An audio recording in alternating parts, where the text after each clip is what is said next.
Hey, well, greetings and salutations and good morning, sports fans. It is The Drive right here on the Fan Sports Network coming out of the Finley Hyundai Studios. Devin, Paulie, Tara, we are ready to rock and roll on Westwood One Sports here. Your only local, live, and the longest running local sports talk show in all of Southern Utah. Let's fire it up on a Thursday. How we feeling, ladies and gentlemen? Real good. Feeling good. Feeling alive. I am feeling disappointed. Oh. But I'm glad you're feeling alive, and Tara, you're feeling good. Senior week I'm feeling festivities. okay. Yep. So you're hanging in there. You got a senior.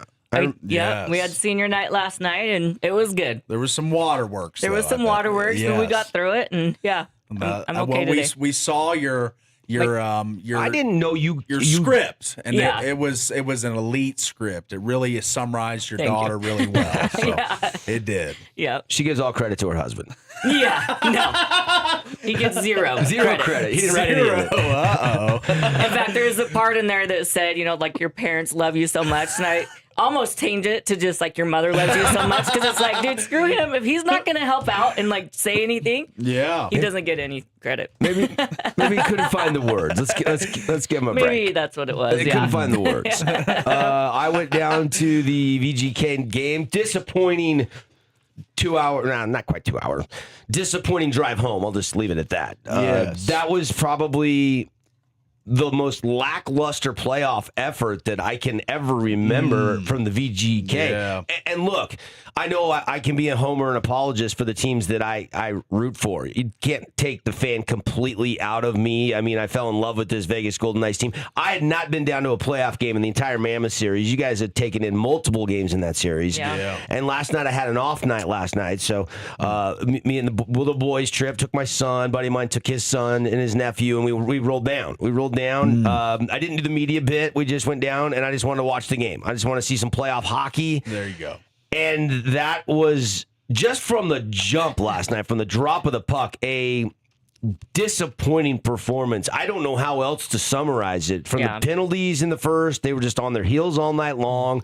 They were just not winning a lot of battles for the puck. They were not creating shots. They were not possessing the puck. Like, everything that could go wrong in a hockey game kind of just went wrong for the Vegas Golden Knights. And I know glass half full guy, usually I am, but that one, watching that firsthand, that did not look like a Stanley Cup winning championship caliber team last night to me. Yes.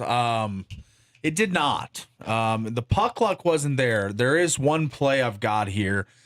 This is the second goal of the game where Leo Carlsson. I saw it. I don't want to see it. I know, but let's go through it here. We'll go through it here as far as puck luck goes. Just a demonstration here.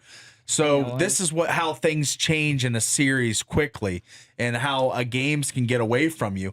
As this puck, as we see on the video here, when we, they enter the zone, and it's just sitting there for anyone to get, and then it's just slid over on the backhand for a goal that Carter Hart can't stop. I mean, that puck was just sitting there, right in the middle of the ice, and there's a guy gliding into the frame, not even skating full. That's a pizza just right up the middle. Oh, my gosh. That was Howden.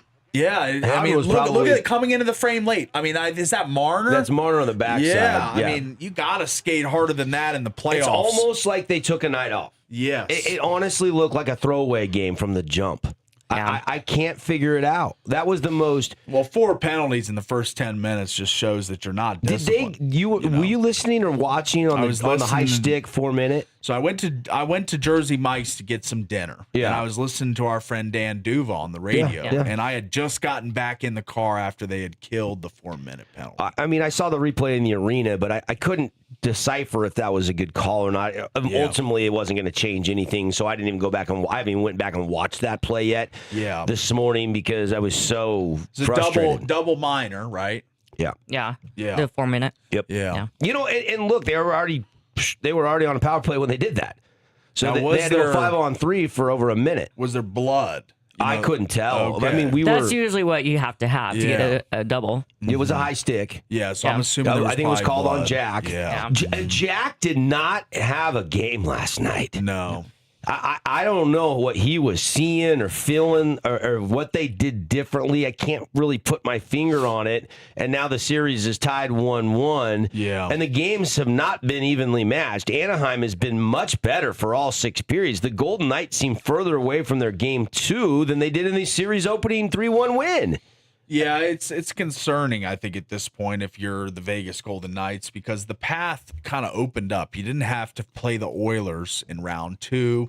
You're not going to have to see the Avalanche, presumably, till the Western Conference Finals. This was a good way the bracket broke. You got a young team in the Mammoth with little to no playoff experience, and then you get the Ducks, this upstart team that's probably early to the party as far as the playoffs go. Anaheim just didn't make a lot of mistakes last night, and Vegas did. Vegas looked like the inexperienced team, and lack of execution, inability to finish, I think, was very much on display last night. Well, and the Ducks, while they're buoyed by some really good young players, Gauthier, Leo Carlson, Lacombe, they've got some really good young talent. They've got Chris Kreider, who's one of the best power forwards in the league history, really, for the Rangers in a long time, played for him. And then Johnny Carlson for the Caps. He was on the 2018 Stanley Cup team. There was a power play where he was just flinging shots. Number 74 on the right point was just flinging shots at Carter Hart, and he was saving all of them. And without a doubt, Carter Hart has been the Knights' best player in the playoffs. And Duva summarized it yesterday for us. If you wanted to move to Hill, you weren't watching the same hockey that I'm watching. And I agree with that. Hart has been... really, since Game 3 against the Mammoth, when he let in a couple softies, that first goal. That was his worst game that he's had. That's right, Game 3 of the Mammoth series. But since then, he's been pretty great. The game last night, let me tell you, it would have been over in the first period if Carter hadn't played lights out. They were barraging shot after shot after shot. That whole first, most of that first, at least felt like a power play and a penalty kill situation. Yeah. I mean, I look up at the clock, all of a sudden there's only 10 minutes left, and I'm like, we haven't even got more than one shot. We have no puck possession. There's no traffic all night in front of the net. Yeah. But Carter Hart, I mean, he finished the game with 0.5 goals saved above expected, according to Money Puck. So what, 28 shots on goal or something? Yeah, and he did keep the Knights in it until the very end, when obviously they got to 3, and then Stone got a late one that it was irrelevant. But I mean, this game, even when it was 2-0 in that third, I mean, you get one and there's time, and it changes everything. The Knights just getting shut out at home is the inexcusable outcome that you did not want to see. And, people were a little restless in their seats. I mean, the season ticket holders and the fans that I was sitting next to were just like, what is going on? I've never seen this play so bad. This doesn't look like a playoff team with any urgency at all. And look, I know Vegas' special teams have not been consistent. Power play really hasn't found solid footing. I don't know, man. You can't wait till the waning seconds too little too late to try to play with some urgency. And I don't know what. I mean, they had that power play in the third period, but it just didn't look convincing. It just didn't look fluid, and we really only got, I think, 2 shots out of it, maybe max, and really one chance there. And I was like, okay, they get a power play goal here, and everything changes. That's right. There's still plenty of time on the third period clock. Right. Yeah. And you could have made that really interesting. And they just really, again, if it was not for Hart and the Vegas penalty kill, these 2 games could have been blowout wins for the road team in T-Mobile. I almost feel like I almost feel dirty saying that the Knights should be down 0-2 going to Anaheim, but you almost feel like the Ducks have been the better team in every single period in this series. Let me give you some kind of silver lining here. This one comes from Sinbin, Las Vegas, about 8 hours ago, probably right after the game. The Golden Knights are now 0-6 in Game 2 of the second round in the history of their franchise. They did it against the Mammoth in the first round. They lost Game 2. They have gone on to win 4 of the 5 previous series where they've lost Game 2. Yeah, I don't know what it is about Game 2. Game 2 has been kind of the dagger for this team in the history of its infancy of its franchise. In the first 9 years, Game 2 has been the bugaboo. So let's see how they come out and how they look in game 3 on the road. They're a great road team, great third period team. So I think that this series will be longer than I expected. I said 6. This might go 7. I said 7 from the start. I was very impressed with what the Ducks did to Edmonton. I knew they were not going to back down from the fight. I almost feel fortunate the Knights are tied 1-1. That's how I'm feeling on a throwdown Thursday morning. Keegan Kolesar has not been very effective, and maybe Tortorella will consider bringing Riley Smith back in the fold. William Karlsson did play a little more time on the ice last night, but that line got crushed. Yeah. In fact, I think they trailed that line. I think it was 7-1 in shots, and it just all the numbers just did not add up for that. And remember, we were talking about the physicality between the Knights and the Mammoth in game 1. I think the Knights threw like 53 hits or something like that.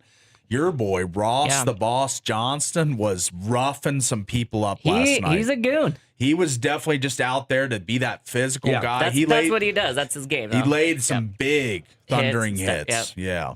I like Ross the Boss. And maybe that's the Ducks with Ross and Gudis and all these kind of burlier, like physical, like they just want to be, not, I guess, violent, for the lack of a better word, You're not going to get many goals out of Ross the Boss. But, that's right. But he's gonna count some bodies. He's going to drop some bodies. And he laid a huge hit at the Knights blue line and just totally knocked the puck away, sent it the other way, like changed possession.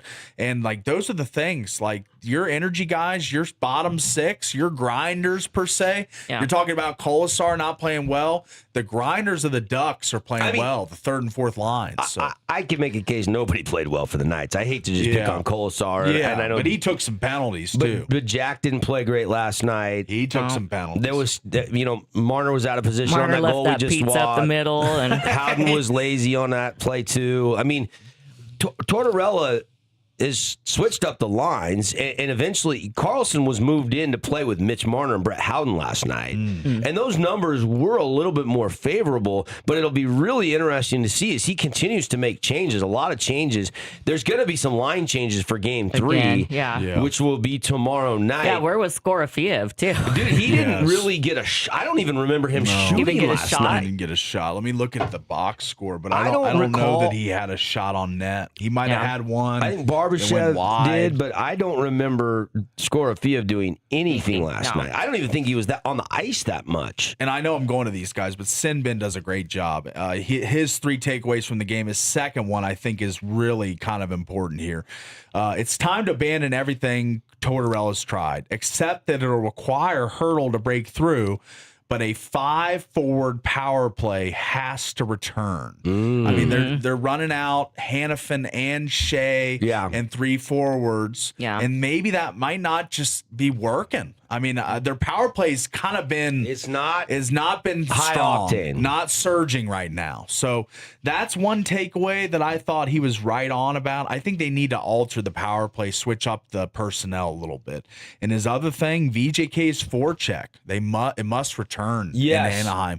They were lazy. Like, we played the goal, the pizza, like Tara said, up the middle. There's not even a Knight within 5 feet of that puck. Yeah, they got to reassert themselves. They're fortunate to be tied 1-1. They are. But they're going to have to rediscover their game, or they're going to lose this series. Yeah. And it will not be easy going to a ruckus Honda Center. Yes. They had a nice watch party there last night for the fans. They were going crazy in the Honda Center. Yeah, not a lot to cheer about in the Fortress last night. No, not at all. It just really wasn't. So 1-1, off day today. We've got a great show on tap for you. Kind of kicking it off with just a little recap. I still had a fun trip down and back, though. It's always still fun to get to a playoff hockey game. Some good quality time Spend with your some boy. Time with, he's home from school for the summer, so we raced down, raced back, and good time had by all, even though the outcome was not what Knight fans were hoping for. The show's loaded. We're going to get into breakdowns of the high school playoff baseball games today. Yes. We've got some high school sports chatter coming your way, if you will. Right. It's the only place in town you're going to get some conversation on teams, statistics, and how everybody's feeling going into today. We'll see if we can grab Coach in the second hour of the show. Maybe get either Justin Abbott, head skip of the Mustangs, or Reed Seacrest, skip of the Warriors. They're both coming off the bye week. Of course, Desert Hills is as well. We are, if you have not heard, going to jump around our coverage today and tomorrow. We are going to do at least one game from the 3 home series. So starting today at 4 o'clock, you two, Caden, will be over at Snow Canyon to kickstart our coverage. Yeah. All stand by and have a crew ready to go at 7 o'clock from Crimson Cliffs tonight. And then tomorrow, 1 o'clock, we will jump over to D Hills and do game 2 of that series, and then we'll see if there's an if necessary or not, and we'll have to play it by ear on Friday.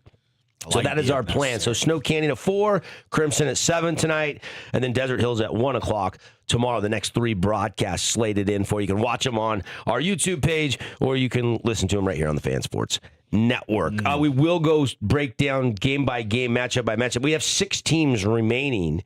The only team that got bounced, unfortunately, was Hurricane fell to Mountain View, and that's who Snow Canyon will be facing at home today starting at 4 p.m. Okay. So a lot on that today. Yes. We will talk Oklahoma City or the field. We will break it down. Yeah. NBA. It's going to be fun. Playoffs are front and center right now. We've also got a lot of other things to get into on the drive. Opening rant and a little recap on a very lackluster Vegas Golden Knights effort last night as the Ducks win 3-1 to even the series 1-1, brought to you by Zag. Protect your phone better. Stop in for screen protectors that come with a lifetime warranty. Phone cases, likewise, charging ports for travel, for home, for the car. They got you covered. Everything for your phone. You'll find it at your 2 St. George or your 1 Cedar City Zag location. Off and running. Throwdown Thursday. Drive crews back in a flash.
welcome back, everybody. It is The Drive. What's going on? We are brought to you by the brand new Rev Golf Tour here in St. George. All swings are welcome. Every skill level can get out and compete. You hear that, Paulie? Even me. Yes. Any skill level. Women, Tara. Yes, I'm on it. She's signed up. She's Tammy needs some competition. Yeah. And juniors are welcome. Yes. The league is the Rev Tour St. George here in Washington County. We've got a deal for you. The membership is a 1-year membership of the league. Yeah. And we've got, if you go to golfrevtour.com and use code word FAN50, FAN50, FAN50, you're going to save $50. Yeah. This is just for our listeners. They want you to join, get out and have some fun. You can qualify for regionals. You can qualify for nationals. So if you win your flight, and it's all flighted by your Rev Index, aka your handicap. Right. You can go to a regional, and once you get down there, they pay your entry fees. The tour does, and if you qualify in the regionals like Vegas, then you go to like a TPC Sawgrass or like a Pebble Beach caliber course, and they take care of that as well. And so, brand new league. I think they're in week 6 or 7 of the spring league. The summer league signups are starting now, and the summer season starts in June. You have a whole week. There's a live leaderboard, so you can get out and play Monday, Tuesday, Wednesday, Thursday, Friday, or Saturday, or even Sunday. You post your score. You look at the leaderboard, and off you go. And Jim Zersay is the local tour director, and he's building this thing out, and he's brought it to St. George, and it's exciting for us to partner with him and get some of you golfers signed up. I've got a tee time this week. We're playing Dixie Red Hills. Yeah. Nice. The mini Augusta of the West. And I'm playing Saturday. We got baseball today and tomorrow, so I booked something earlier this week for Saturday afternoon just to go get my round in. And really looking forward to seeing this thing grow and having them sponsor us here on the show. And if you haven't ever been to the website, go check it out. And it's just that easy to sign up. Use FAN50 for the Rev Golf Tour St. George. If you have questions, you want to ask questions, or you can text or call Jim over there, and he'll get back to you, answer any questions you have, how it works. If you've browsed through the website, you still have questions. If you want to play still competitive golf, you're done with softball, you're done with flag football, you're done with pickup games of basketball like Paulie is, you can call or text 435-414-6263. I'll give you that number one more time if you want to pop it in your phone and shoot a text or a call and get more information. 435-414-6263. All right, let's do it. Rev Golf Tour brings you the blankety game.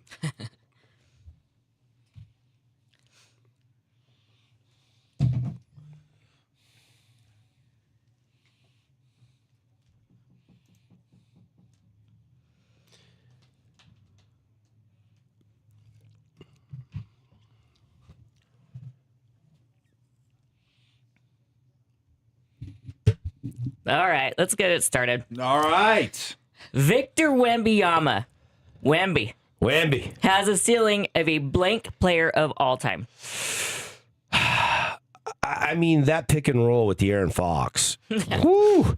I mean, the 12 blocks in game 1. Yeah. The moon is the ceiling. I mean, we have not seen...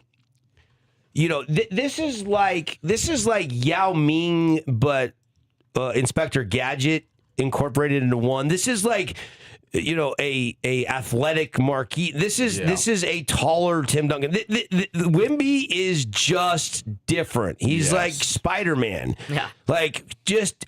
I don't know how to describe Wemby. You have to just watch him. I mean, that was my sneaky pick as I picked the Spurs.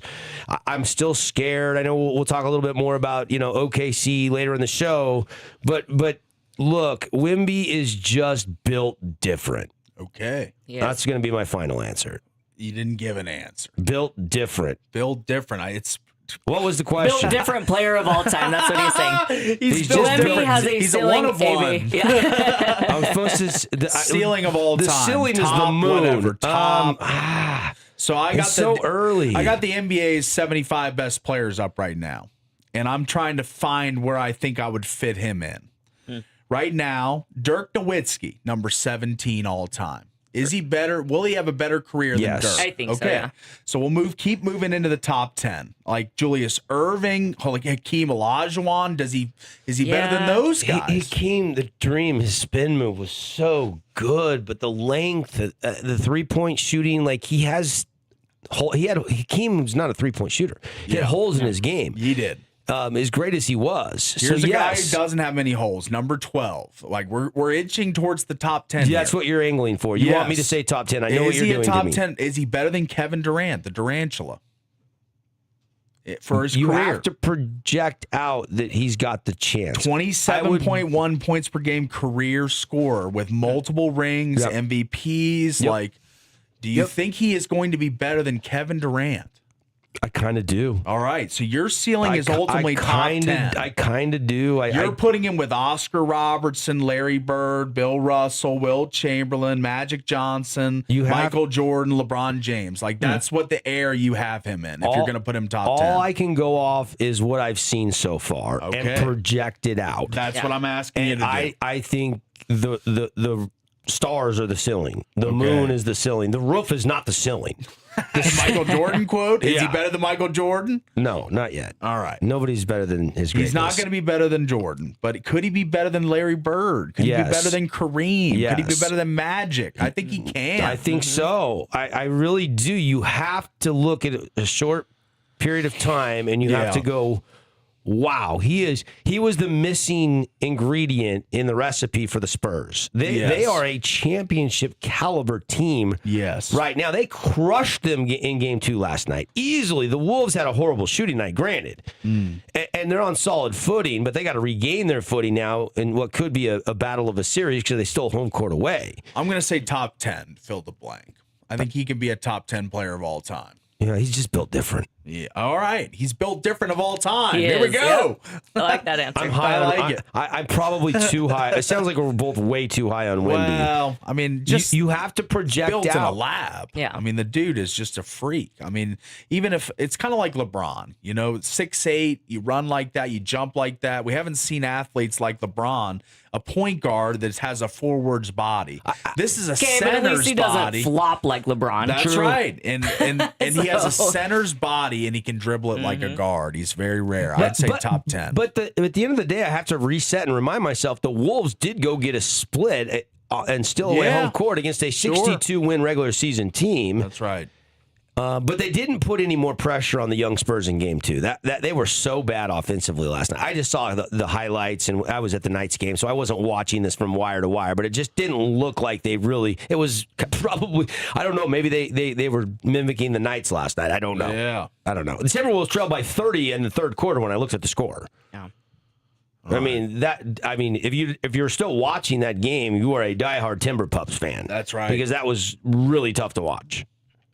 And I was being negative about a 3-1 playoff loss at the Fortress, and they were down 30 in the third quarter. Yeah, that's hurts. a beatdown. Yeah, that is.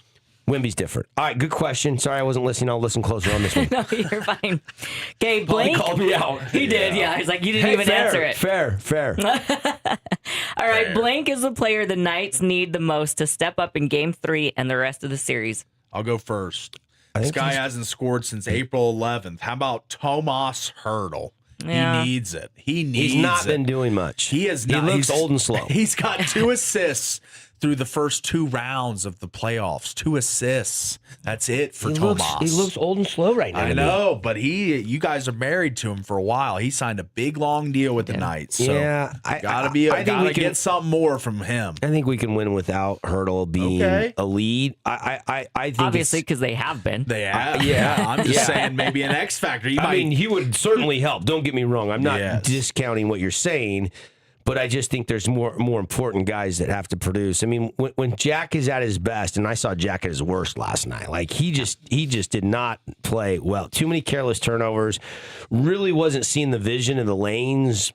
to shoot or to pass last night. I don't know what was going on tonight. I couldn't really put my finger on exactly what the Ducks did differently from game 1 to game 2, where they played equally as good, but they found a way to get into the net last night. Yeah, I'm putting a lot on Jack. I'm sorry, but I think there's a lot of pressure on Jack Eichel, even more so than Mitch Marner, even more so than Mark Stone.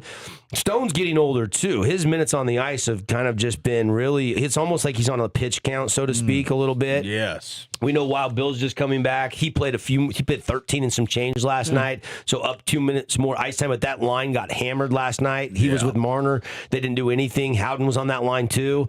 I don't know what Tortorella does next. He keeps shuffling the line, searching. Nothing seems to be clicking that he can stick with right now. Yeah. I think he has to reshuffle the deck again, and I think it all has to be centered around Jack Eichel. Okay. Yeah, I think we need Dorofeev. He's their leading goal scorer all season. And his time on ice was light last night. Yeah. So and he's even the guy. against the the Mammoth, they were shuffling the lines to try to get him going. They moved him to that top line, and they've got to just get him going. When they put him on that top line in the Mammoth series, didn't he perform well? Wasn't he with Marner and Eichel? He had 3 goals or something. The game I went to, he had 3 Why goals. would you change? Why would you change that? I don't know. I don't know. Yeah. I think Tortorella has not been shy to shuffle things.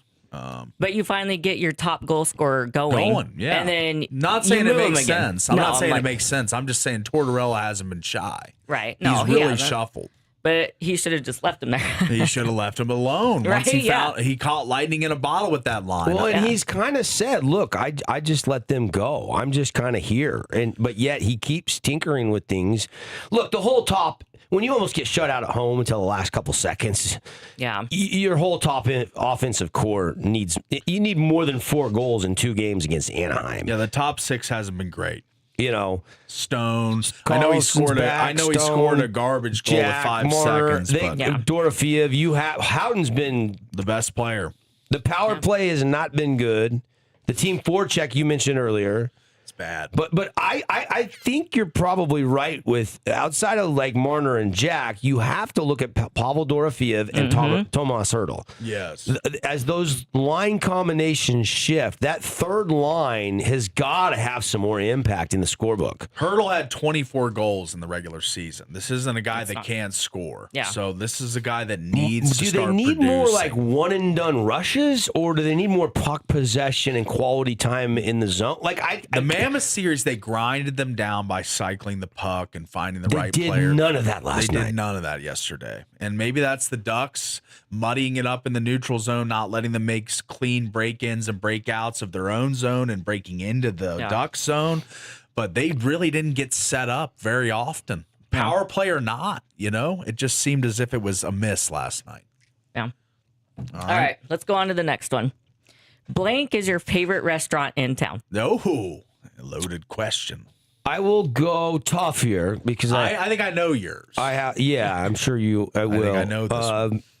Because it kind of was like home cooking to me. The old Scaldoni's. I used to work at an Italian restaurant, and now some Lorena and Andres, they worked with me back in 98, 99, 2000, 2001. Yes. And they do have a lot of the same menu items that Scally's had on Capoletti's menu. So I will go Capoletti's. All right. Tara? I have 2 go-tos. All right. That I always go to. I can't pick between them. All right. And it's Sakura and Rib and Chop. Oh, there you go. So if I want steak or something like that, I go to Rib and Chop. When I want like my sushi and hibachi and stuff, then I go to Sakura. See, and I like binges. I like the Thai. You like the Thai sushi? Yeah, no, the hibachi's great, right? Oh yeah, it's fun to have the dinner and a show. Yeah, I love the shows. But once your kids are a certain age and stuff, I almost like binges. Taking a shot at Tara. She likes a show. She's not a kid. No, I'm just talking. I do love sushi, so I'm feeling her angle. And Sakura is great. I'm not discounting that. Did I just get called a child? No, I'm thinking from my own experiences when I've taken the kids in there. They used to go, catch the shrimp in my mouth. It's so still fun. do that. Tara's like a seal. I still do that. You still do that? I am not. I'm not over there like, you guys are just mean right now. Paulie's like a walrus trying to get it. Well, we actually all went to Sakura. I think I caught mine. You caught yours. Yeah, I always catch it. I probably didn't. Who knows? I don't remember if you botched it or not. Yeah. I remember Tara caught hers. That's did, why I said for she's sure. like a seal. I've got a couple favorite lunch spots though. Too. Okay. Yeah, lunch is different. I love going to Angelica's. Yeah, we went there just recently. I love Honolulu Grill. Yeah. I love me some Kahlua pork or some their steak. Oh, and their macaroni salad is so good. That's my favorite. Yeah. I could go on and on. I need to just get like the gallon bucket of their macaroni salad. There you go. What you haven't answered the question. Are you dodging this question? No. I think I'm gonna kind of piggyback on Tara's. I like rib and chop a lot. It is good. It's really good. Probably my favorite steak Better in town. than The filet. Longhorn? Yeah. I think it is better than Longhorn. Yes. Yeah, their filet is so good. And Roadhouse. I think it's the top. Like if you're just going Yeah, for but you can't beat Roadhouse's rolls. Yeah, with but the if I'm cinnamon going butter for a bread. steak At and a least you loaded can baked get potato, prime rib at Roadhouse. I do like that. that is nice. Yeah. A That's lot true. of steakhouses, it always is disappointing that they never have prime rib. I'm a prime rib guy too. I love prime rib. Horseradish, Creamy horseradish. Yes. Load me up. Good for the breath. All right. Well, I'm getting hungry, so let's go to the next All one. right. Utah Tech needs to do blank to win the series against UT Arlington. I mean, they got to pitch it better. Like Yeah. you lose. You need West on the mound. You lose a couple shootouts at home against Tarleton. You're scoring enough runs. Yeah. Right. And the reason they raced out to 29 wins was because the pitching was much improved from this year over last. Yeah. Team ERA, all the different analytics and stats you can look at. And, it's tough to win every 9-8 game. You got to get those key hits down the stretch. And even the 9-6 game, they were, I think it was 9-3 going to the 8th, I think. So and they're chopping away. They're chopping away. Sometimes it's just, you're too far behind. Yeah. In baseball, you got to string them together. It's difficult to go have a 6-7 run inning all the time. Like if you're depending on all those comebacks, so deeper, more well-rounded starts from their staff. The bullpen, once they get to Crapel or they've gotten to Tank Kelly and some of their middle relievers like Brock Roundy, I think they've done a pretty nice job most of the year. It's just that the starters did not bring it against a good hitting Tarleton State team, who is leading the WAC, by the way, last weekend. Yeah. UT Arlington is 5-7. You might be able to outpunch them on the road, but you need quality starts. So I'm putting a big emphasis on the pitchers on this road trip. Yeah. I would agree. That's a good question. I'd like to ask Coach Fatenauer to see if he agrees with me on that. Yeah, I'd like to ask Coach that as well. I think that to win the series, they're going to have to be aggressive on the base pass. I think they're going to have to, small ball it, get them on, get them over, get them in, maybe a few runs. Like you can't just bop every day. You can't just big bop every day, hit home runs, slug the ball. So I think they got to win in unorthodox ways. Win however you can. Yeah. But I think Petey Soto Jr. is great at that. Yeah. He is hitting so well this year. And he is kind of like a gap-to-gap kind of guy. He's not like a big home run guy. It's been fun to see his trajectory. Right. I mean, because he was this little talented shortstop out of Crimson Cliffs High School, and you're like, cool, he's staying in town for the hometown team. How will he do?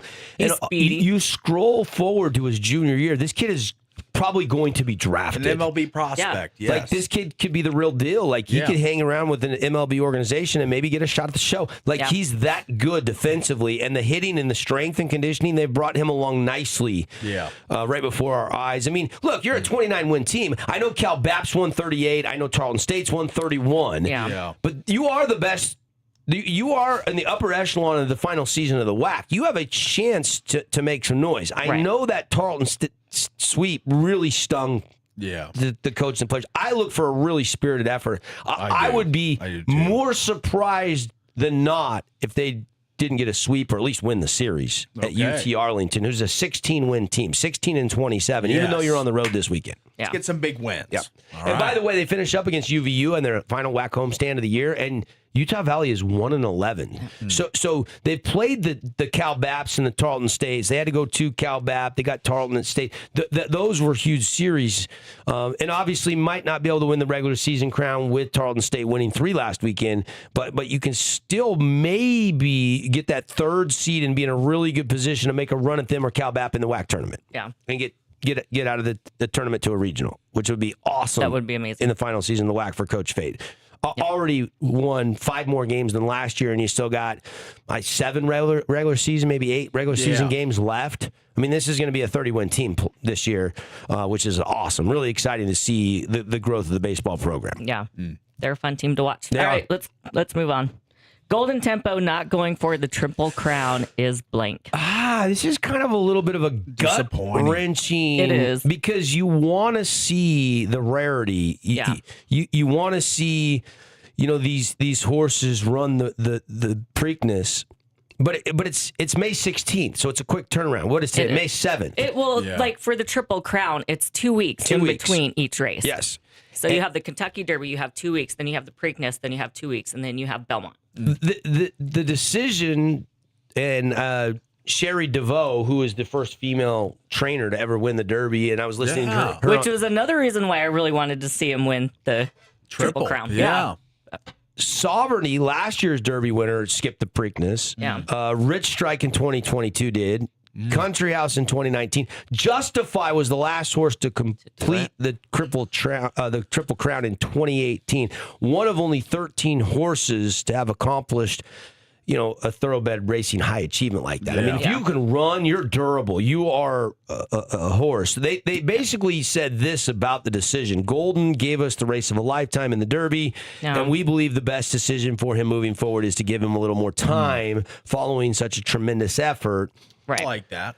We are pointing him towards the Belmont Stakes and planning to run the 3rd leg of the Triple Crown. So, as an owner, right, if you own this horse, he just made you a lot of money. Oh, my God. $2.4 million. Yeah. Not to mention all the Derby. breeding rights that you're and the payday on the stud fees. Exactly, yeah.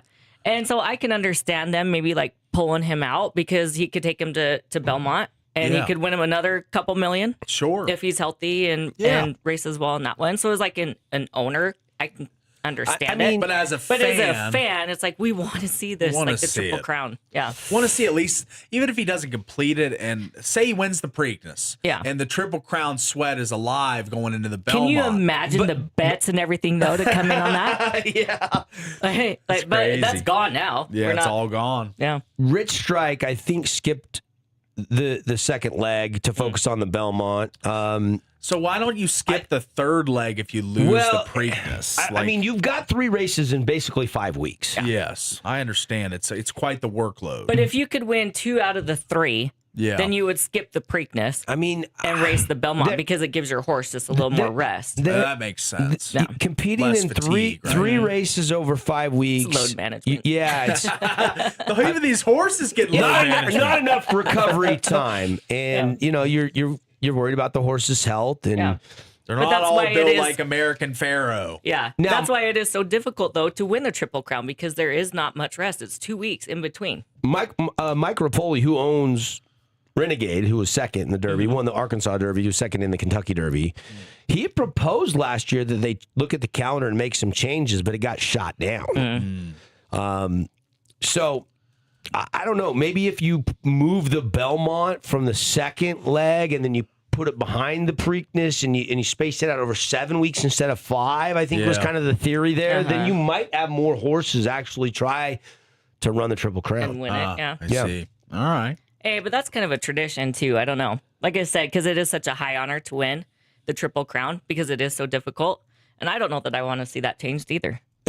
Now, from what I understand, Churchill Downs Incorporated, which puts on the Kentucky Derby, they acquired recently the Preakness Stakes and Black Eyed Susan Stakes. I think they paid like $85 million last month for it. Okay. So I don't know if it's closed or not yet, but that could mean now that they could make tweaks to the dates in the Triple Crown, but none of that will come till after the Preakness this year. Yeah. So, we'll see probably in New York, Saratoga, June 6th is when Golden Tempo will race again. All right. All right, last one here. Big finish. Yeah, the Utah Mammoth season can be defined as a blank. Successful. Very successful.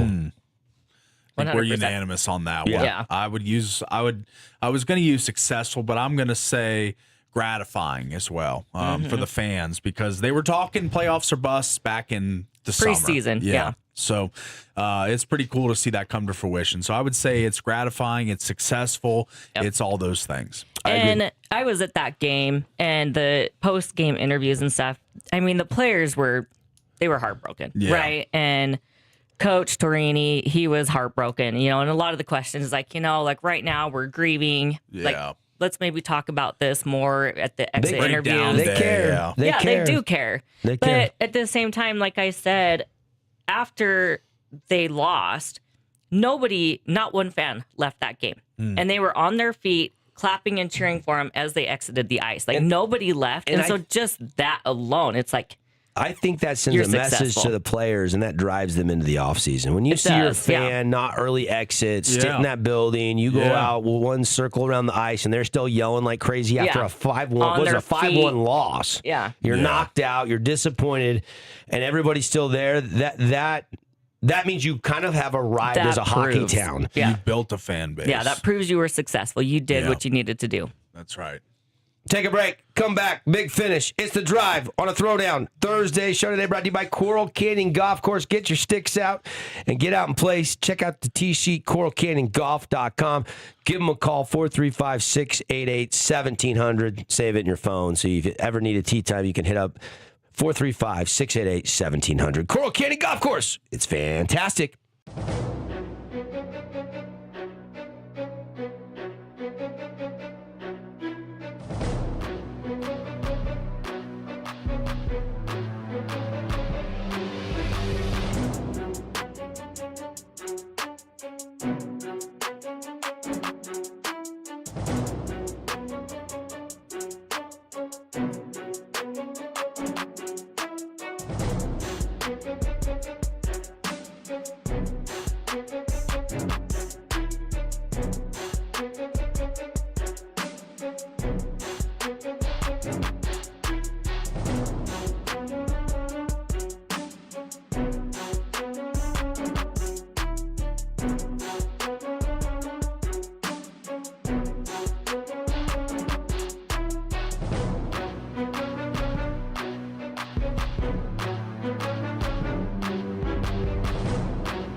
A lot of local sports going to be played out. I did want to mention this. The girls' state golf tournament, the first round was yesterday. Round 2 is just getting fired up here this morning up north. Crimson Cliffs and future Utah Tech trailblazer Kate Walker is your leader at 4 under par. Yeah, nice. 4 under par after the opening 18 holes. Crimson, though, as a team, is sitting in 3rd. Park City is leading the team side, and the only other player in red figures was Orem's Kaylee Westfall. So this is the thing. Kate Walker, 1 state as a freshman, 1 state as a sophomore. If you remember what happened last year, she got in a car accident. She had to withdraw. Right. She was supposed to play in the inaugural LPGA Monday qualifier to have a shot to play at Black Desert. Yes. And then she broke it, so she had to pull out of that. She did tough it out and go play, but she took second. She wasn't 100% healthy. Obviously, she had a broken bone in her hand, if I'm not mistaken. And so Kate Walker could not go for 4 straight, but she is 18 holes away from a 3rd individual state title. And she's got to hold off that Westfall girl from Orem again. Park City shot 329, and Juan Diego is 332, and Crimson is 337. So they are 8 back. Pineview is sitting in 5th place. Yeah. So 4 under 68. Yesterday for Kate Walker. Also, Crimson Cliff sophomore Brinley Welch is the only other golfer within 10 strokes of the leader. She is sitting at 3rd. She placed a 1 over 73. They're playing Glendale Golf Course up north. So we will see a state champ crowned in girls golf by the end of the day today, and we will keep you posted. And good luck to Crimson Cliffs and Pineview, the only 2 Region 9 teams that I think can probably move up and win the team side of things. And obviously, Brinley and Kate, the only 2 players from Region 9 that really are within 10. It looks like a 3-horse race, and 2 of them are Crimson Cliffs Mustangs. Yes. Nice. Of course, we've got baseball today. Broadcast schedule, we'll have the 20-win Snow Canyon Warriors. Yes. Against Mountain View, the Bruins. That'll be a 4 o'clock first pitch. Coach Seeker is going to drop by second hour, about 8:15. So Warrior Nation, if you want to hear from Coach, he'll join us on the program and preview the Super Regional Best of 3 series this weekend for SC. Meanwhile, over at Crimson, they will play game 1 of their Best of 3 series tonight against Orem at 7 o'clock. So they did bump that back to a night start. So good. I will be over at Crimson as soon as we're done with everything, and post game over at Snow Canyon. We've got a back-to-back Region 9 playoff baseball double dip for you tonight on the Fan Sports Network and on the live stream, our YouTube page, as well as KSLSports.com. Yes. Desert Hills will also play today at 4 o'clock. We'll have updates of that game for you, but we won't be bringing you that game live, but we will jump over to Desert Hills at 1 o'clock tomorrow and bring you game 2 of that series against Stansbury. Stallions have a pretty good team there. They do. Cedar and Dixie are on the road this weekend. And what's the likelihood everybody advances and is to the bracket play next Monday? Cool. I'd put it at probably not quite a 50-50, maybe like a 45-55, something like that. Yeah. Mm-hmm. 45%, I think all 6 advance. 45%. Pineview's at Bear River. You've got that's the 6th seed Bear River Bears, the 11th seed Pineview. I think Pineview can win that series. Yes. Cedar is the 13th seed. They're at the 4 seed Ridgeline. That'll be tough, but Cedar's this is a gritty team. though, yeah. This is a gritty team, and I would not be shocked if Cedar went up there and won. Yeah. Dixie is at Mountain Crest. That's the 8-9 seeds today at 4 o'clock. So, 3 home, 3 away. We'll see how the series plays out, and we'll bring you a bunch of those games over the next couple of days leading into next week. Out one of the books. We'll see you on the other side.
Hey, welcome back. Hour 2 coming straight at you. Thank you for locking us in, loading us up. Always appreciate it. Always FREE free for you to listen. And thanks for stopping by. We've got a show today brought to you by our good friends at Soda Weight Loss. How about this? I'm down 10 pounds. I've let go of 10 pounds. SOTA stands for State of the Art. We're having fun. Me and the wife joined, and we're doing it together. The accountability is great. No pills, no injections, just nutritionist that coaches you up and drives you and pushes you and cheers for you. Women are losing 2 to 3 a week. Guys out there, you should expect on the reset to lose 3 to 5 per week. And you're checking in weekly with your nutritionist. You can reach out to him 24/7. Real food, though. You're not guessing what to eat. My energy levels are great, and there's a path for you. And the thing is, there's teaching you, and I've learned so much about food and nutrition. It's actually been really educational. It's stuff that I can now take moving forward, and so it's not like some of the other things where you have to stay on them to keep the weight off. This is something you can do for a short time to get results that will last a lifetime. I've been loving the program. I think you will too. I highly recommend you jump in with me. When you join, your partner joins for free. Summer is coming. You're going to be in those photos. You've got your vacations booked. You're going to put it on the old Instagram and the tickety talk and the snippety snap and the face of the book. And you're going to want to look as good as possible. So today's the day you do it. Go to SODADietNutrition.com. That's SODADietandNutrition.com. Or you pick up the telephone and you call them, ask a bunch of questions, and get started today. You join now. Your partner joins for free. So go to SODADietandNutrition.com or call 866-800-SOTA, SOTA. Let's get into some breakdowns. We started to before we ran out of time at the top of the hour. Yeah. I want to kind of go series by series. We got Coach Sechrist coming on in about 15 minutes, Paulie. But let's give all the baseball fans, playoffs are back in action today. It is a game day for all of our Region 9 baseball teams. And looking at the bracket, let's start with the road games. Yeah. Cedar going on the road. Tara said it earlier. This is a gritty, hard-fighting Coach Larson, and I did reach out to Coach Larson. I wanted to get him on the show this week, but he didn't get back in touch with me. We'll keep working on that. Hopefully they're playing next week up at Bracket Play, and we'll be able to get him on the show, or maybe even tomorrow if we can. But this is a team I do not want to underestimate because Cedar got at that hot start. They won their first 5 region games. Yeah. Then they came back to the pack a little bit. But boy, oh boy, Peyton Ludlow last week in the regional. Yeah. 10 RBI, 3 home runs, including a grand slam. Only the 3rd high school baseball player to ever have over 10 RBIs in a game. That's right. I mean, what a sensational game for him. It was like an Ohtani World Series game. With 0 home runs up to that point, and now at 3. So he picked a time to chime in and announce his presence in a huge game. And it's not only Ludlow, though. They've got some good players. Carson Duncan, Colton Johnson, both hit over 350 on the season. So they've got some guys that make some contact, and if they can get Carver Tom pitching really well, Colin Corey, some of the starters in the rotation, I think Cedar could surprise some people. Yeah. I think they really could surprise some people. This is my dark horse. Dark horse. They've been underestimated all season, and they've shown up. They're scrappy. They're the dark horse. I'd watch out for them. I like that. I would agree with that. Like, you're the 13 seed. You're not supposed to make the top 8. You're not a top 8 seed. Yes. You got to upset the 4 seed on their home field. But I don't think Cedar's going up there just to go up there. I think Coach Larson, if I'm not mistaken, Coach was on staff the last time they won a state championship. Now, maybe Eric Fieldstead won 1 in between, but Coach Larson was the previous Cedar coach, and he does have a state championship. It was his coaching resume. Yeah. So, look, I think they've got some great seniors. They've had this core group. They've been playing together since they were kids, and it's a tough region. And I would not be shocked one bit if Cedar goes up there and gives Ridgeline all they want, and then a little something and a little top. more. Yeah. Let's look at that matchup, Dixie at Mountain Crest. I was looking closely at Mountain Crest's schedule.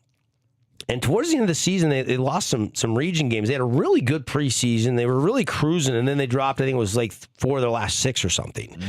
And but this is a very dangerous team. Probably going to see I would think Johnny in game one, or Carson Hunt maybe in game one, Johnny in game two, and then Jordan Andreas would be your game 3 starter. That's your probable pitchers for Chunter Nyberg and the Flyers.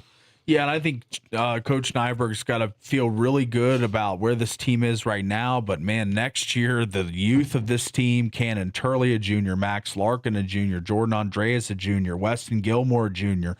So much talent. Hudson Wright, a sophomore. Huddy's been the pleasant surprise this year for Dixie. They've got some really good young players. So and Gilmore has been the model of consistency. Yes, it's leading the team in batting average. And look, Carson Hunt's had a subpar year compared to last year. The stats are the stats. Yeah. But he's not seen the same pitching as a sophomore when he was the Region 9 MVP. And they were co-region champs. People are pitching around him. Yeah. Not as much protection. 100. He had Jake Andreas. He had Turley. Ridge was 2 years ago. Oh, that's right. Okay. Turley was the catcher last year. Turley, right? But he was good. He had like 400. Yeah, he was great. And he was right there behind him, and Jake was in front of him. So you're right about that. You couldn't really pitch around Carson Hunt. And this year, Gilmore at 370, he had that grand slam, that exclamation point last week in their regional win. Yeah. He is the engine of the Flyers. But if they can get 3 good solid starts and that offense can kind of come alive, their team batting average below 250-ish. And they just haven't swung it great all year, but there's still time to get hot. And if this Flyer offense gets hot, they are going to go to bracket play. I think so too. I think they will beat Mountain Crest. They are part of I think 5 of 6 teams are going to advance. I put 45% all 6. But I put it at like 80%. We get 5 of 6. I would agree with those numbers. Yeah. I mean, history has shown us that is the case, and Region 9 is really, really strong. Yeah. The other road game, Pineview at Bear River. I'm really intrigued by this. Eric Gould, St. George News, is dark horse in this tournament. Donald Hawes, the coach of Bear River, I've got to know him over some state tournaments. I really like him. He's been at Bear River a long time. He's won a lot of region championships, but he's never won a state championship. And Bear River has had a great pipeline. They put kids in college. They're scrappy. Some years they pitch it. Some years they score more runs. The makeup of the team's always different. They're really well coached. It's hard to predict Bear River getting hot enough to win it all. And this is probably the matchup that is the most intriguing for me. Because when Pineview's at their best, they're with the upper echelon in Region 9. They are. Porter Campbell is a dude. Cass Cisneros is unbelievable behind the dish and can hit it. Ryan DeWitt is a smooth shortstop. Raiden Hunt has a flair for the dramatics. Had a walk-off home run the other night. Parker Heath had a walk-off when I was there just the other day. In the Crimson series, Parker Heath was on fire. And they split with the Mustangs, the defending state champs. So, do they have the pitching though? You know, you look at the starters. You Sylvester, got Tristan, and then you kind of wonder. 2.17 ERA for Sylvester. Yes, really good for a season-long ERA. But then you look at Helaman Manitai, 4.5. You know, he's kind of more of a bullpen arm. Can start for him.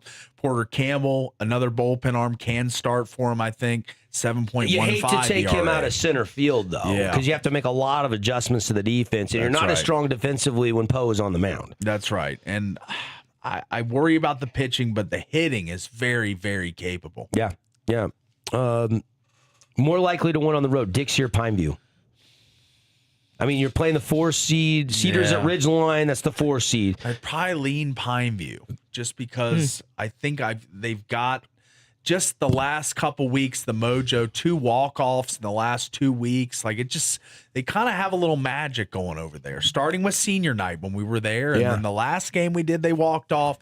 I just kind of feel like Pineview's got a little bit of a groove going right now. So I'm going to say they're a little more likely to advance. Okay. I don't know. And Chunter, I trust. Oh, nice. I think Dixie can easily win as well. Dixie Mountain Crest, that's the 8-9. I feel like Dixie has a chip on their shoulder and Pineview has a chip on their shoulder. Yeah. Cedar, it's been Crimson, Snow Canyon, Desert Hills, kind of, Dixie was co-region champs last year, but I feel like they're getting no respect this year. Yeah. They lost a lot of good seniors, but they still could go make some noise. So this is going to be fun. These road games are going to be very interesting. Yeah. The home games, and we'll be bouncing around series to series. Snow Canyon is the number 1 overall seed. This team is knocking on an all-time high team batting average. Coach Secret said the all-time high was like 280-ish, 276-ish. I think they're 264-ish right now going into this Mountain View series. Mountain View did beat Hurricane in 2 games. 367 right now. So they're about 13 points below what Coach Sechrist believed in his 22-plus years coaching, the all-time high. That was that 2023 team, I'm not mistaken. National average, just to put it in perspective, is 280. 2023, they had Luke Anderson, Isaac Lyon, Mays Mosier. That was the state championship team. Sechrist was on that team. They were loaded. That team raked it. Absolutely raked it. What did you say, Paulie? Just saying national average is 280. And they're hitting well above the Mendoza line. They're hitting almost 100 points higher than that. Nearly 100. Did you say 367? 367, yes. Yeah. So 87 points. Check my math there, math major. 87 points higher than the average. More on Snow Canyon and their path to win another title. With Coach Sechrist joining us in about 5 minutes from right now, live on the program. Let's jump to the 2-seed Desert Hills. They get Stansbury. The big question mark I have is will Harmon Skeen pitch again in the postseason? You know, they kind of shut him down. He had some injuries. The arm, you know, he told us before the season, arm's good. I'm fresh. And that's before the season. But then we got in the later parts of the season, we didn't see him on the bump anymore. Yeah. You know, they were relying on Cohen Fuller, a freshman, and Hoyt Atkin, and some of these other guys were their starters. Which Hoyt has stepped up. He's big time. He is big time. By the way, Coach Levitt submitted and we picked him as this week's Mountain Mike's Mountain Mover. Oh, nice. This is a guy that's been playing significant baseball as a freshman, but he's not a star, so to speak. Yeah. No, but he's this is a dude. Star in the making, to say the least. Jagan, when he joined us on the show yesterday, he kept saying, I trust our staff. I trust our pitchers. I trust. And Hoyt Atkin is a crafty, good command pitcher that's always around the zone. Roe Wall can pitch. Yeah. Desert Hills, Crimson, and Snow Canyon do seem to have the most depth, but if you take Harmon Skeen, that's a big dynamic. I mean, Skeen, I think, touches 90s, low 90s. You take that off the table in the postseason, and now they might be able to, scoot past Stansbury, the 18 seed, who will kind of upset you into the 15 seed to come down to D Hills without Harmon. But can they win a state championship if he doesn't pitch next week? I don't probably expect him to pitch in this best of 3 series this weekend. But I would love to know if he was available when he was up at Kearns and Gates Field. Yeah, if you get up to Kearns and you don't have him available, I think that's probably a time to hit the red button. You know, because you need Harmon to pitch. You need as many arms as you can in that situation. Remember they were DHing him late in the year. He wasn't even playing shortstop. And he's dealt with injuries throughout primarily his entire career in high school. So for him to try and get healthy for this key juncture of the season is big for 13 home runs, which is tied for a Region 9 record with 2017 Pineview Panther Austin Smith. That is the most home runs all time in Region 9. And, we've had some greats come through this region. Some guys that can smoke it. Yes. Desert Hills players that can smoke it. I mean, Hagan Reed was a long ball hitter. He just graduated there a couple of years ago. Like, there's, you think of the Littlewoods and you think of all the great players that have come through Region 9, and we've seen some guys go on to do some great things in college. And Skeen, 13 home runs, committed to the Air Force. They'd love to have his arm. We'll see. We'll see. But there's the Asher Williams, Cohen Fuller, 2 freshmen. You got, a Mighty Might, as I call him, and a Briggs Fillmore that's really good. Roe Wall's having a good season. This is a team that's kind of flying under the radar. They ended up barely holding off Timpanogos. They get the 2 seed. Didn't matter if they were 2-3. They stayed on that opposite side of Snow Canyon on the bracket, which I'm sure that's what they wanted. Yeah.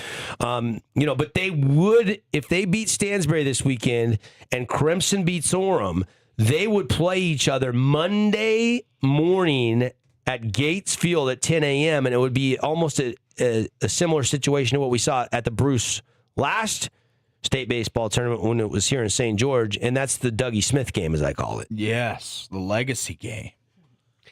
And then there is Crimson and Orem. And Orem was willing to play under the lights tonight. So that's why they bumped that back. Both teams have to agree. So you are going to get that game at 7. That's where I'll be tonight. Yeah. I'm really interested to see how good this Orem Tiger team is. I want to see, what does a 10 seed from another look like against the defending state champs? I'm expecting Crimson to flex.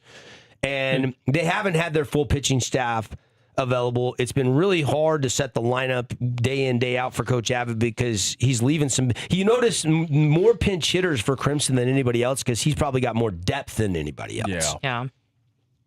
And the freshman Jack Boyer has actually stepped up and hit well for Crimson. Yeah, he's having a really good year. It was kind of fun to hear Coach Abbott talk about him because he just kind of remembers him as Kyle's little son. He's been out shagging balls. He's always just been out there, the program. Ball boy. Yeah. Yep. And to crack this lineup with the depth that I just alluded to as a freshman and to lead the team in batting average. Right. It speaks volumes of the kind of player he is going to be.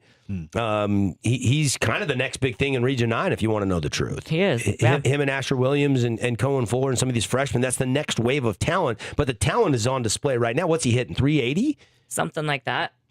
Paulie, do you have his stat? Jack's Boyer stats? He is at 382. 382. Yeah. He doesn't have his driver's license yet. He doesn't, exactly. Mm-hmm. He's 15 years old. And you'd think he's a senior the way he handles himself at the yard. Yeah. Heady player. Really high IQ guy, for sure. Yep. So that'll be tonight. So doubleheader, Snow Canyon at 4, followed by Crimson at 7 o'clock. That is the broadcast plan tonight. All right, let's take a break. We bounced around game to game, just a little chatter about the playoffs back in action today in the Super Regionals. The skip, Coach Sechrist, the longest tenured coach in Region 9, our good buddy, is going to stop by the show next. We'll talk about the path for the 1-seed Warriors when we come back.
doubleheader tonight. First at 4 o'clock, the Snow Canyon Warriors will be taking on Mountain View. We will have the game for you on our YouTube page, on the radio. We'll be sending it up to KSLSports.com as well. Then at 7 o'clock, Crimson Cliffs and Orem.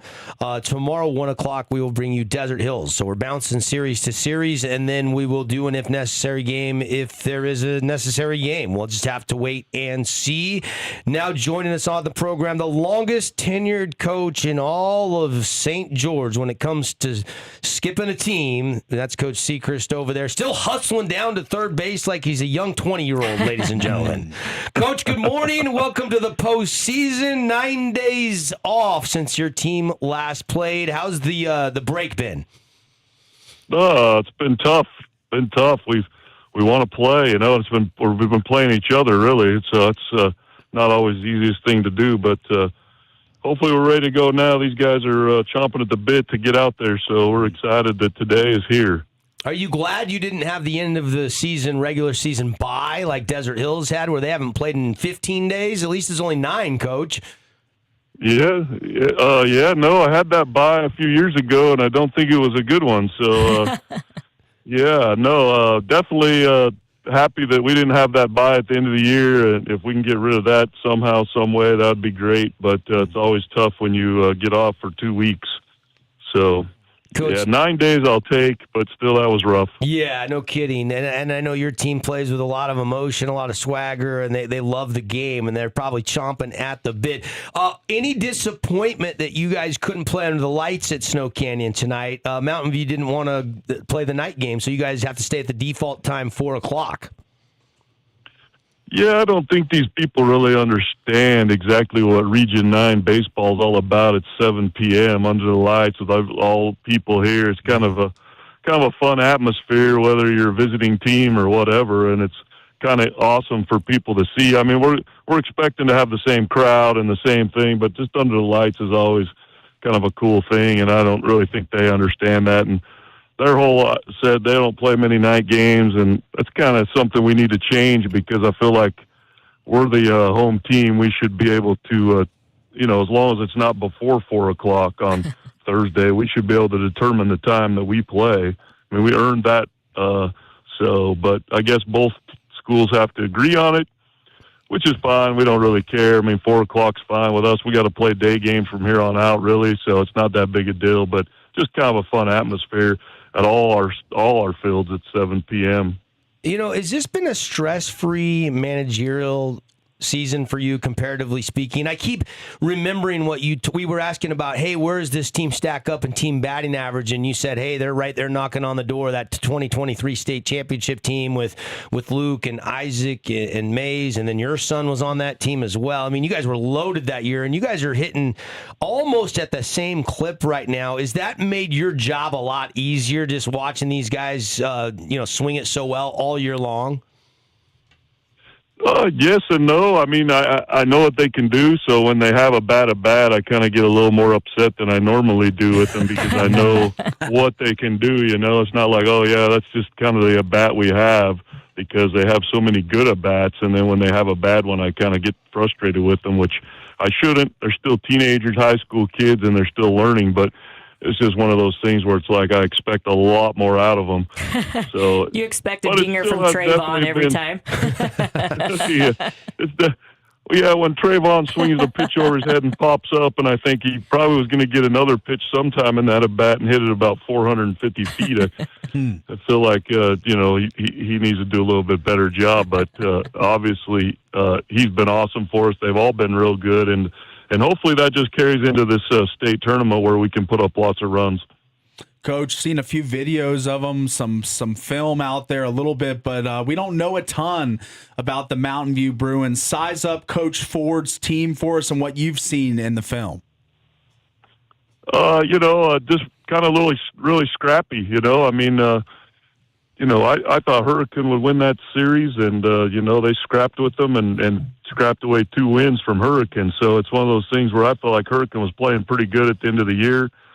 So I feel like they're a decent team. So, we got to be ready when we get here. But, we played them in 24 in the same situation, and their two best players were sophomores, and now they're seniors. So we're expecting a battle here for sure. There's no doubt about it. We need to come out and play. And like I said, we've been off for 9 days, and they've been playing. So that's always you don't know what's going to happen. So we're expecting, them to compete with us for real. So we'll see how it goes. Hey, I was talking to a friend of Ian Ross, and he said Logan is hurt, and you guys will not have Logan for this weekend series. And I'm not sure the timetable if he'll be out next week or not. But what can you tell us about your leadoff guy and his availability, Coach? Yeah, no, unfortunately, Logan's done for the season. Tore some ligaments in his thumb. So it's going to be hard to get him back for sure. So we're not planning on him at all. But and he was awesome for us, hitting leadoff and hitting. I think he was over 400 also, and playing an unbelievable second base. Made a couple plays out in right field for us, and obviously going to the next level. And it's hard to lose a guy like that. But at the same time, I just popped another senior right into second base, Porter Randall, who's been, when we say chomping at the bit, that's what he's been doing. And he kind of knew his role, and now here he is and going to take us into the state tournament. So we're excited to have Porter. And he's smashing it right now, too. So that's a good thing. Yeah, Porter hitting .417. He's played in 18 games this year for you, so he's seen some work. It's hard to set the lineup card because you have so many talented players over there. How are you guys treating the number one seed, Coach? Is that something you're embracing? You got the bullseye on your back, or do you feel like Crimson, defending champs, they kind of have a bullseye, and you guys can slide in as the one seed and have some fun playing with house money, so to speak? I don't think any of us could just slide in. I mean, I love the number one seed. I think that's a great accomplishment for my guys. But at the same time, just being in the top 8 is always is good. And Crimson has definitely got the bullseye on their back because of what they do. I think that we have the bullseye. I think Desert Hills. I think any of our teams from Southern Utah have the bullseye on their back. And even the guys that are going up north to play, Dixie and Pineview and Cedar, I mean, really all those 3 teams could jump out of that and be in the top 8 here going into Monday. So I think everybody better come to play because I think everybody wants to beat Southern Utah. Right. Coach Reed Sechrist, our guest. Paulie said earlier he thinks 5 of 6 Region 9 teams will get to bracket play. He said close to 50-50 that we get all 6. So high odds. Do you agree with Paulie's assessment that we could have 5 teams at least up there next week at Gates Field, a place you're really familiar with and have some fond memories at, by the way? Yeah, no, I think that he's right. I think that there's the possibility that could happen. I mean, knowing what these guys can all do, they can definitely take 2 from anybody. So we might all end up there, and that'd be great. Always good to represent Southern Utah.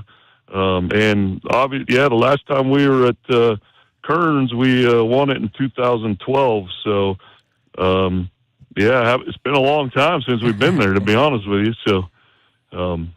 Crazy. Yeah, I think I was there for that, if I'm not mistaken, Coach. You and I are on the same timeline. I started kind of radio about the same time that you started coaching over there at SC, early 2000s, And who was on that 2012 team? I'm trying to think. Was that Gates on that team? Who was on that team? Yeah, Riley Gates was on that team. Austin Ovard was the MVP of the state. My oldest, Brogan Sechrist, was on that team. That was the team that went back-to-back, and they won it again in 2013. That's right. I could probably name you the starting lineup, but I'd probably miss somebody, and somebody would get mad. But there was a lot of good players on that team. Michael Jensen, who actually ended up coaching with me for a long time. He was our third baseman, one of our good pitchers. But Ben Rowland. Here I go. I'm going to start naming names. Good memories. That's a fun time, man. I'm sure, with your son on that team, you knew those kids since they were in Pee Wee baseball all the way up through, and to go back to back, pretty special. You've got a fistful of state championships. What would another one mean this year if you guys run the table up there and win it all? I mean, it's exciting, and it would mean a lot. I mean, just being able to get to the state championships, unbelievable, and to be able to pull off a win in it is incredible. So I think that's what we're focused on mostly right now, one game at a time. We talked about that to our team, and just making sure that we focus one game at a time, and then we'll end up where we want to be. But these kids, that's all they really know. I mean, the last 3 years we've been there, so they know what it feels like to win one. They know what it feels like to lose one. So they want to make sure that they can get it done. So I'm excited for what's in store for us. Coach, when you look at the stats, the .367 team batting average, 30 home runs for the team, 58 doubles, it's kind of clear to me that the identity of this team is a bopping team, a powerful team. How would you summarize the identity of your team this year? Yeah, I think that's, hopefully we play excellent defense, and our pitching is good. It needs to get better. It needs to be better. We need to throw more strikes because our defense is so good, and our offense can put up runs. So I have actually bunted more this year than I have ever bunted, but it's one of those years where we just have smashed also. So it's kind of fun to watch these guys go at it, and we believe in the extra base hit. We're trying to hit 100 or more every year in extra bases. So when we do that, things are really good for our program. And so these guys are right there, and you look 1 through 9 can smash. So it's fun. You have had, a lot of family ties, so to speak, with your sons all playing for you. I could start naming brothers and siblings that have played for you. I mean, recently you had Isaac and Andrew Lyon. Obviously, you have 2 brothers on this team. One's a junior and one's a senior in McGavero. You got Braden and Jagger. I'm interested in Jagger a little bit because I don't think he was starting, the season at shortstop. You kind of worked him into that a couple weeks into the season. I remember showing up the first time he started, and I want to say his batting average was like sub 270. And now I look, going in the postseason, he's your everyday shortstop, and he's hitting 341, Coach. Is he one of the more pleasant surprises on your roster this year in some ways?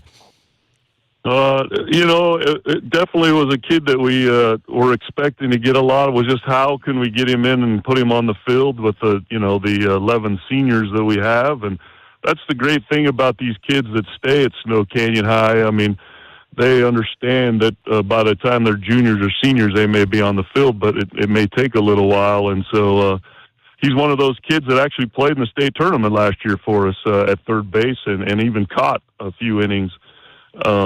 But he was definitely that one that we were trying to get in. We just didn't know how and when and where, and then things started happening, and we knew he was good, and so it's been great. And we hit him 9th in that first game, and then Logan Ross went down, and we jumped him up to lead off, and he's been solid for us there, and playing awesome at shortstop too. And can't say enough about him. One of those kids that just works. He came in the office and said, "Hey, I want to play," and I was like, "Jagger, I know you want to play, and we're going to get you in there as soon as we can." So, and when he does, he makes the most of it. So we're lucky to have both those brothers, and Braden's doing a great job as well. And it's been awesome for both of them to be on the field together and hitting 1 and 2. That's kind of a cool thing. Yeah, absolutely. Cool. Absolutely. And it just, reminds me of all the family ties you've had over the years. Just another set of brothers out there doing big things for SC. How many siblings do you think you've coached? I mean, I think you've had a pair of brothers on the team almost every year for 20 plus years, haven't you, Coach? At least it feels that way. Yeah, there's been a lot that have come through. I mean, we talked about Riley Gates and his older brother, Reggie. Yep. And we talked about Austin Ovard, his brother Blake, and then you talk about my 4 sons. And at one point, I thought that I had the most kids that have played at Snow Canyon, but then we realized Buck Hurst has had the most. He's had 5.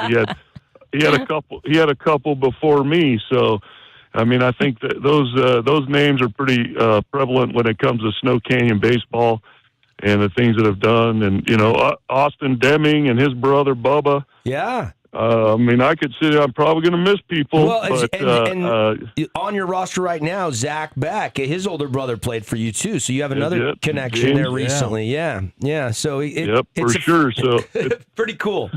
Pretty cool. It's really cool, and the baseball players that are produced in this community are unreal, and it has a lot to do with those parents that have been around those kids and put them in travel ball and little league and everything, and and got them to this point. So it's been great, and that's kind of why I think I've been able to stick around for as long as I have, because those kids are all winners. They come up, they expect to win, and they do a great job. Snow Canyon against Mountain View tonight. Mountain View beat Hurricane last weekend to get on the bus and come down here and play the overall #1 seed. We will kickstart our playoff coverage here on the Fan Sports Network about 3:40, 3:45 with the pregame show from Snow Canyon, and then we will have Crimson and that nightcap at 7 o'clock, part of a doubleheader tonight of Region 9 playoff baseball. Coach, always appreciate jumping on the show. Best of luck. Final thought on just the bracket before I let you go, Coach. When the knuckleheads that did the reveal show got on there and you saw the bracket, what was your original thoughts? I loved it, no doubt about it. I mean, I think we're in a good situation to get back to the state championship. We definitely obviously have some great teams in our bracket, but what do you expect? I mean, I wasn't expecting it was going to be an easy route, but I was happy. You know, it's always nice knowing that there's Region 9 teams on the other side, you know, that you may not see until the end. So that's always a good thing. Yeah, I was happy with the bracket as well, knowing that only you guys and Hurricane could have been a potential super regional matchup. There was no interregion games in the first or second round as it played out because Hurricane bowed out. So we'll have to wait till bracket play. You know, Region 9 is going to have to go through Region 9 at some point up there at Gates Field next week. For sure. Always happens. I love it. Coach, we'll let you get off in your day, go teach a class, and get your lucky socks on, and we'll see you at the yard over there this afternoon. And thanks for stopping by on a game day. I really appreciate it. Appreciate all you guys do. We'll see you tonight. All right, Reed Seacrest, everybody. Skip of the Snow Canyon Warriors, the overall #1 seed. Again, 4 o'clock, game 1 against Mountain View. We will have it for you if you can't get over there to SC. Part of a 4 o'clock, 7 o'clock double dip. Paulie, you and Caden and Tara are going to be over there for that one. I actually won't see Coach Seacrest, but you'll have to tell him hi for me again. And that's right. I'll be standing by. I'm on assignment over at Crimson tonight. I will be doing the second game of that doubleheader with Crimson and Orem. Kevin Cave, former coach, and he jumped on the Dixie game with me last week, did a great job, so he's going to be back with me in the broadcast booth for this playoff game tonight. So we got 2 crews rolling out tonight for playoff baseball. Coach Seacrest does a great job. I mean, what a thrill to have a kid play for a guy like Coach Seacrest and all those family ties we just talked about, and obviously all the states, a fistful 5. He's looking for number 6, you know, he's averaging about every 4.5 years winning a state title at this point in his coaching career. Of course, they won it in 23 and won it again in 24. Or was it 22 and 24? 2 out of the last 4 years, Snow Canyon has won the title. And, of course, you sandwich in there Crimson, the defending champs. And Coach did say something that stood out to me. He knows what it feels like to win them and lose them. And last week they were on the losing side of it. And I'm sure that's big motivation for these seniors that were there at Bruce Hurst Field last spring, Paulie. Yeah, I would say so as well. I think they've got Crimson on their mind for sure. All right. We'll take a break. Message from our great local partners. Show today brought to you by Prime IV. Hey, celebrate mom. Prime IV, hydration and wellness. They've got the beauty bundle. Here's a thought for you guys. Mother's Day is Sunday. Swing over there on Riverside Drive. Tell them Devin Dixon told you to stop by. Tara can vouch for me on this. The glow is amazing for your hair, skin, nails. It is, yeah. And so you've done that a bunch. Collagen, everything. Moms, you'll love it. Give her a little break. She'll have a little boost of energy. Get that beauty bundle. It's $95 off. It's $95 off the beauty bundle for mom. Make a great gift. You could also add a glow injection or a vitamin D injection. They have the Eden Head and Foot and Spa there. You could get her in for a scalp massage, decompress a little bit with a foot massage, right there at Prime IV as well. Tell them the guys and the gals on the Fan Sports Network told you to stop on by. And guys, take care of mom on Mother's Day. We're back in a flash.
Breaking news as we welcome you back here, 8:43 from the Findlay Hyundai Studios. Love our sponsors. Shout out to our great sponsors. A brand new sponsor, the Rev Golf Tour, now in St. George. This is awesome. Go to the website and check it out if you're a golfer.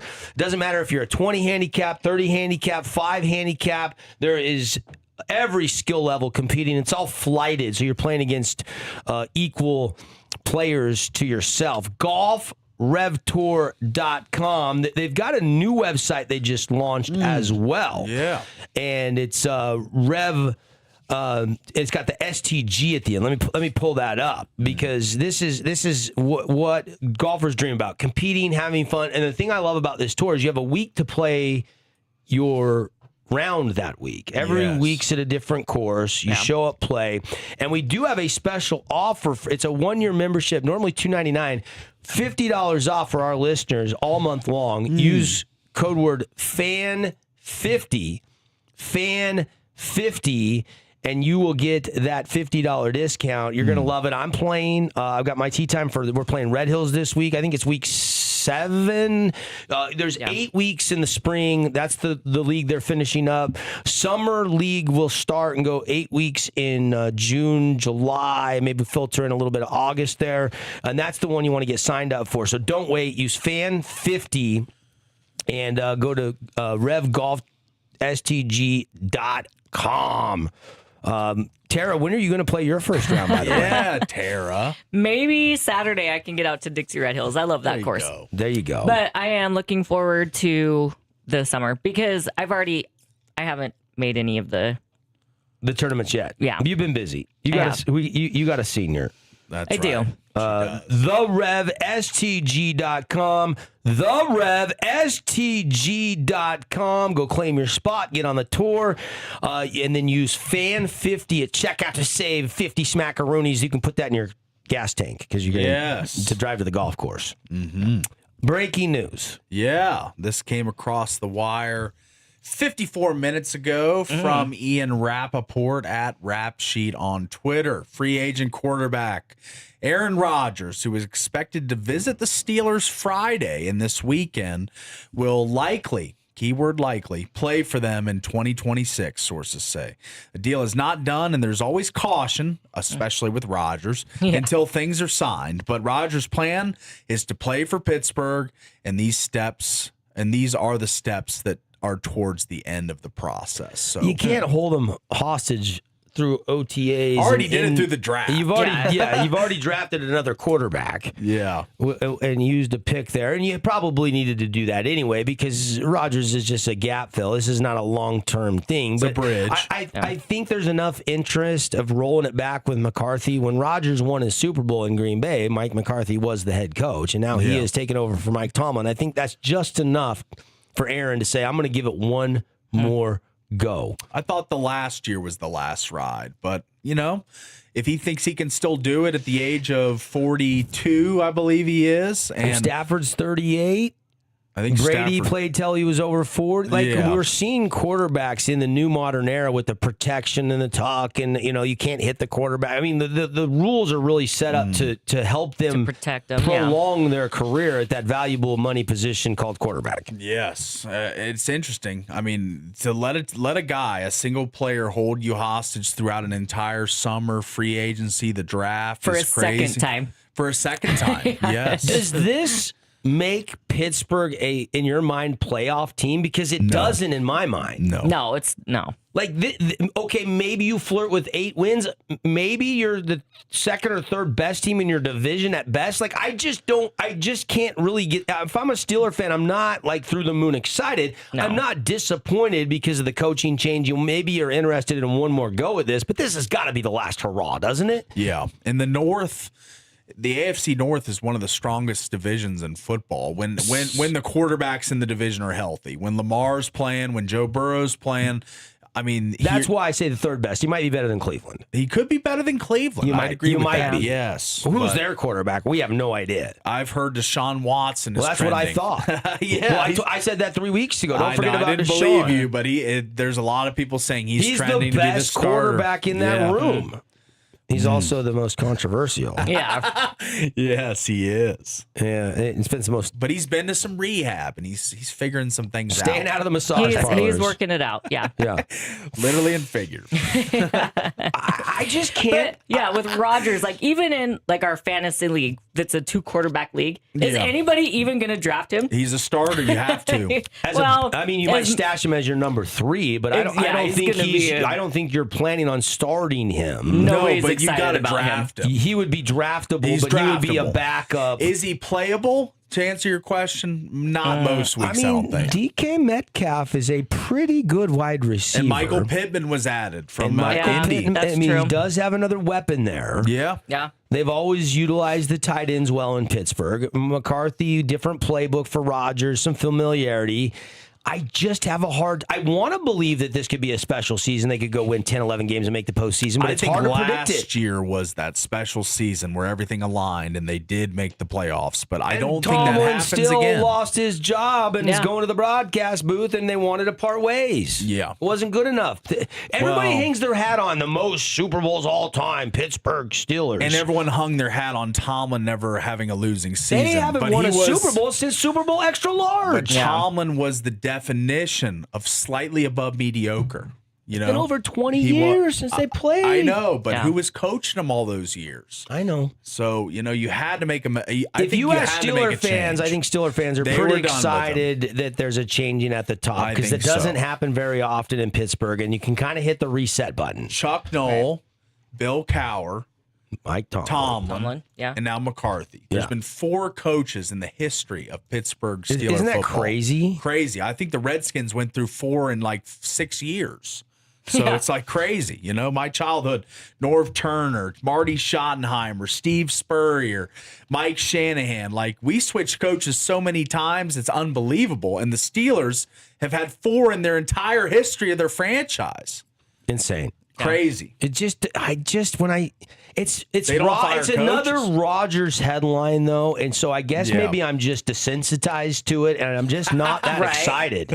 Like, I'm sorry to our Steeler Nation out there. This just does. I mean, it's May 7th, and it's hard for me to do a backflip. Aaron Rodgers is coming back again. This is a broken record story. But people were backflipping when he signed with the Jets before he got hurt, had the Achilles injury. There's still the iconic video of him running the flag out and all that. And people were fired up for Rodgers, but I feel like there's nobody that's lost more in their game the last 3 years as a quarterback. It's lost steam. It's like Brett Favre. Yes. I would agree with that. Like, I'm retiring. No, I'm coming back from retiring. It's like, it's old news. Yeah, trying to, kind of create the center of attention even when you're not. When you're a 42-year-old past your prime quarterback. I just feel like there's too many holes on the Steelers roster for me to take Rodgers and Super Bowl talks seriously. There's too many other good teams inside their own division, as you pointed out, in Baltimore, obviously, in Lamar, Cincinnati. Joe Burrow in Cincinnati, even Cleveland, if it is Deshaun or if it's Sanders or whoever. Like, they do have Myles Garrett and a pretty good defense. Yeah. And you can't take them as a freebie on the schedule anymore, even though they're the Browns. Deshaun looked shook the last time he was playing in games. Is he going to be better? Like, I mean, is Shador or Dylan Gabriel? Well, at least Shador hasn't been in the news lately. He's kind of laid low. Yes. Aaron Rodgers returning to play quarterback. Yeah. The two deep depth chart for Pittsburgh. There's a lot of average players. It's Roman Wilson, Jeremy Bernard, Ben Skowronek. Mm-hmm. Like, but once you get past Pittman and DK, there's nothing there that really excites me. You can say that about a lot of teams, though. Receivers, if the top 2 guys are great, then the rest are meh. Yeah, you look at the Raiders; it's the same thing, right? Like, come on, JSN. Cooper Kupp, Rashid Shaheed. Great. His role this year blocking, he was unbelievable, and he caught a touchdown in the Super Bowl. What do you want him to do? We're talking about blockers as a receiver. That helped the run game. I'm talking about it helped K9 win MVP in the Super Bowl. Did you see some of his crackback blocks in the playoffs? Yeah. All right. Like, that is a guy embracing his role, doing whatever it takes to win. You've become the first person ever to evaluate receivers on how well they block. No, there's metrics on that. No, he just takes a second. I'm not the only one to do No, that. it's true. I know it's a part of it, but normally we gauge receivers on how good they are by their catches, receiving, yards, and yeah. touchdowns. But this was also the most the most running team in the National Football League. They ran 51% of the time. Jefferson, so that changes things. This is not the air raid offense that Kubiak was running in but Seattle. I'm talking about two legitimate stars. Jefferson Addison, that is a legitimate star-studded receiver group. Jamar Chase, T. Higgins, star-studded. Those are different than Jackson Smith and Cooper Kupp. I'll just put it that way. Two quick examples for you there. Just counting my boy. Your boy was once a Triple Crown MVP winner, but now he's a little past his prime. He caught a touchdown in the playoffs. You love that. I know you love that. And he wore his Sublime shirt to the presser Sublime. and all that. Yeah, and Sublime. Yakima boy. You love him, but 100%. He's not at the peak of his powers anymore. A lot of injuries. He stayed healthy all season this year. He did. We won the Super Bowl. What You've else got do you a want? counter for everything. What else do you so want? Why am I going down this Yeah, road? there's not. It's not a win-win I know here. it's There's not going to be a winner. Look, is he a better blocker than Hines Ward was in the old days? Is he a better blocker than Deebo Samuel, who's regarded as a good blocking wide receiver in the NFL? Is he as big and physical as Jamar Chase? No, but he is crafty and he is smart. You are not going to sell me undervalue my guy, Cooper Kupp. All right. His impact on the run game. Done here, buddy. I don't want to get y'all prickly. His impact on the run game took us to the promised land. It is important. That's music. What about the tutelage to JSN? You're undervaluing me. Uh-oh. All these off the field Remind me things. who led the NFL in wide receiver statistics this last year? I knew I could fire you up. You guys, it's been a blast out of the Finley Hyundai studio. For Paulie, for Tara, I'm Devin. Have a great Thursday. See you tomorrow.